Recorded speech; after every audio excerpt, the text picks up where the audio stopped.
আজ যাচ্ছি সবাই মিলে বই মেলাতে। বই তো কেনা হবে না, কাউন্তালি করতে যাচ্ছি। আর দুই পাশে আছে দুই কাউন্তাল।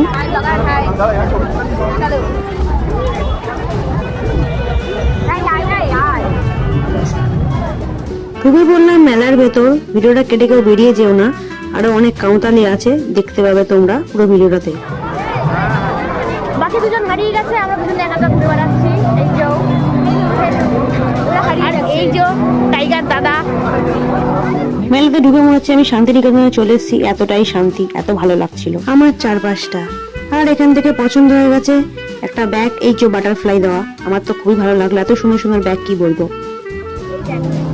এত সুন্দর বললাম কিনে দিতে, আমাকে আমার মা বলে ঝোলা, এই দেখ দেখি ঝোলা।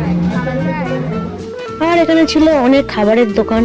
শুধু কি কাউতালি করলে হবে, একটু খাওয়া দাওয়া তো করতে হবে। আর এইখান থেকে নিলাম একটা ম্যাঙ্গো লস্যি, আর ম্যাঙ্গো লস্যি পেতে পুরো ম্যাঙ্গো ম্যাঙ্গো হয়ে গেছে। এবার তোমরা এই ভিডিওর মধ্যে দেখতে পাবে আফগানি রসুনের গল্প।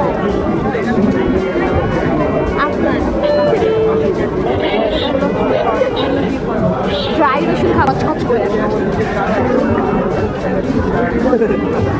রসুন, এই হচ্ছে রসুন, পাহাড়ি রসুন।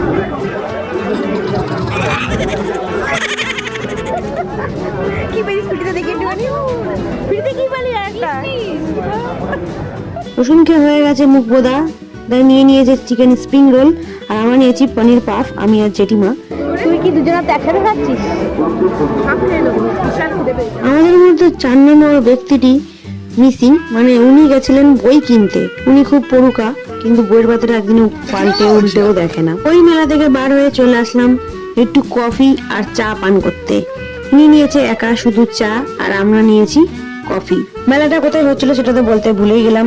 মেলাটা হচ্ছিল সল্টলেক করুণাময়ীর কাছে। আর তোমরা যারা গেছো বা জানো আমার থেকে ভালো, সেটা একটু কমেন্ট বক্সে জানিয়ে দিও। আমার বেশ কিছুদিন আগে গেছি তো, ভিডিওটা দিতে আমার ওটা লেট হয়ে গেছে। তো নিয়ে নিলাম এই যে গরম গরম কফি, খেতে লাগছে পুরো হেভি ফাটাফাটি। তারপরে চলে আসলো ঘটি, গরম গরম ঘটি। তারপরে এখানে ফুচকা খাওয়ার অ্যাক্টিং দেখাচ্ছে, ফুচকাটা কেউ খাবে হয় না। দেখতেই পেলে আমাকে দিল একটুখানি জ্ঞান। বেকার ওইসব ভাট জ্ঞানে গিয়ে লাভ নেই, কারণ ও নিজেই ভিডিও করতে বলেছে। ফুচকা খেয়ে তারপরে আমরা এরকম ঢং করতে করতে ঠেলা মারতে মারতে চলে আসলাম বাড়ির পথে।